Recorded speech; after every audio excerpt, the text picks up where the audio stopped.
I'm gonna start with a light purple for the top of my sky.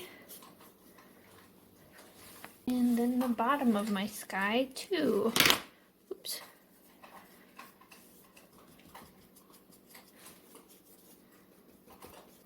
Just kind of get it on there. Then I'm going to switch to a light orange for the center of my sky. And I'm going to gradually, using a flat brush, I'm going to gradually blend that up into the purple and bring the purple down a little bit. Purple brush, just kind of marry these two colors together at the edges.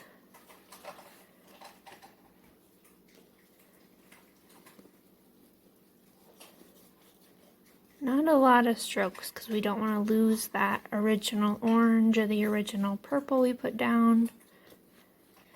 Then I mixed a gray purple using my purple and a little black and a little white. And that's going to be the center of our sky. That's kind of the darkest, cloudiest bit. Using a flat brush and just a few strokes because I don't want to lose my orange. Don't want them to totally blend together. Now I'm going back in with my orange brush.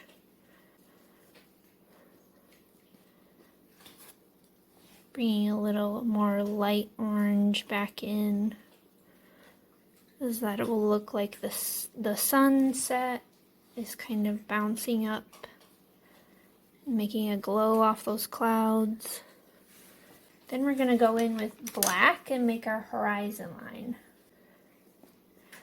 Right along the bottom. You can do it as wide or as narrow as you want. Doesn't matter. And we don't want this line to stay a straight line like that. We want to make it jaggedy, like so that it looks like there's trees and brushes and bushes in the distance. I went a little overboard there. Not a serious straight-edged line, just kind of lots of brush and bramble in the distance. And then I've got this narrow round brush. I'm going to put black on that and make my trees. Using just little dabs, starting with a point at the top. And as I come down, just make it wider and wider. This might make my table bounce and the camera bounce. It's okay to leave little holes where the orange is coming through, because that looks like light peeking through the trees. I'm going to do another one on this side. Doesn't have to be perfectly shaped because trees look all kinds of ways. I'm going to make a really narrow one now, just to have a different shape. But you can make all big round trees, you can make all really narrow trees.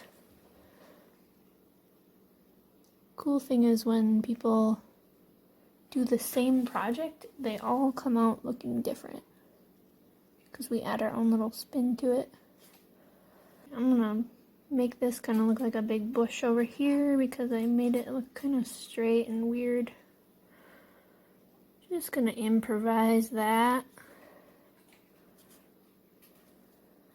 Then now I'm gonna go in with a teeny tiny brush and make my moon with white. Got this teeny little brush. And I'm going to go in really slow and gentle and just kind of sketch the shape I want. Because crescent moons are harder than they look to get that shape if you do it really fast.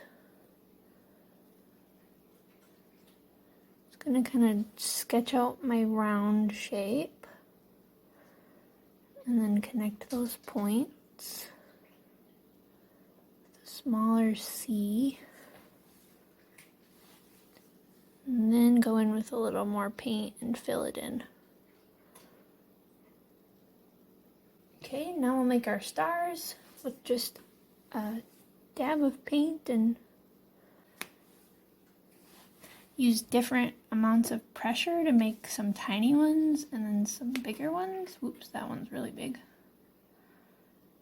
I'm mostly staying up in the purple because this is supposed to be cloudy, so not as many stars would show through that. And don't be like me and put your fist in your horizon like I just did. It smeared everywhere. It's fine. Maybe a couple peeking through the orange. And there we go. I should have straight edges where my tape was. I did go outside of my tape line, but since I'm not making a card or something to hang on the wall, it's no big deal. Just for fun anyway. But look at that nice edge it makes if you use tape. Ta-da! Hope you enjoy!